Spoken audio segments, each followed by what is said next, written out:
केप्रो मां ख़बर ईंदाऊं केप्रो में सिंधी अदबी संगत पारां नाले वारे तालीमी माहिर डॉक्टर ड्याम खान एंगोरजो जी किताब इल्मुल मराज जी मूर्ति तकरीब प्रोग्राम शहीद अब्दुल रहीम गिरोड़ी लाइब्रेरी में थी गुजरियो। प्रोग्राम में उस्ताद इमाम बख्श मंगरियो, मुमताज लिगारी, उस्ताद लिगारी, वली मोहम्मद एंगोरो, अकबर एस मंगरियो ऐं मुनीर लिगारी ड्याम खान एंगोरजो जी किताब ते ॻाल्हाईंदे चयो त जाम मुजाहिद हिंगोरजो साहब जी शख्सियत के तारीफ़ जी मोहताज कोन्हे ऐं साईं जो जेको किताबु आहे इल्मुल अमराज़ जंहिंजी अॼु महावरत आहे त इहो किताबु ॾाढो मुफ़ीद आहे ऐं नायाब किताबु आहे, सुठो किताबु आहे, ख़ासि तौर ते सिहत जे हवाले सां जेकी मुफ़ीद मालूमात आहे। अहिड़े किताब जी असांजे समाज में तमामु घणे खां घणी ज़रूरत हुई जेको साईं लिखी तमामु घणी पूराई कई आहे ऐं असांखे कवी उमेदु आहे त हिन मां तमामु घणा माण्हू फ़ाइदो वठंदा। असांजो समाज केतिरनि बीमारियुनि में मुब्तला ऐं उन्हनि जे हल जे लाइ ॻोल्हाऊ आहे।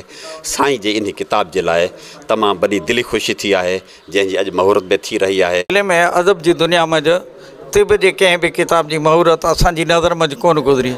साईं ॼाम ख़ुशनसीब हकीम आहे ऐं अदीब आहे जंहिंजे किताब जी जेको आहे हिकमत जे किताब जी पहिरियों दफ़ो असां महूरत करायूं पिया। इन नज़रिए ते उर्दू में तो काफ़ी किताब लिखिया विया आहिनि पर असां सिंधी माण्हू ख़ुशनसीब आहियूं जो साईं ॼाम जहिड़े हकीम ऐं ॼाणू ॾाहे माण्हू ही नज़रियो जेको आहे सिंधी हकीमनि मंझि मुतारिफ़ करायो। मूं वटि अॼु बि लाइब्रेरी में तव्हांजे MSc साइंस जा जेके आहिनि उन्हनि वटि बि उहे न किताब हूंदा जेके मूं वटि आहिनि। मूं उन ई मुताबिक़ साइंस खे साम्हूं रखी करे मूं हीअ किताबु लिखियो आहे जेको आम माण्हू खां वठी हकीम ऐं डॉक्टर ताईं फ़ाइदेमंद आहे। ऐं मुंहिंजो इहो नज़रियो आहे त असांजे जेका हिकमत आहे उन खे न अमेरिका रोके सघे थो, न रशिया रोके सघे थो, न का ॿी शइ रोके सघे थी।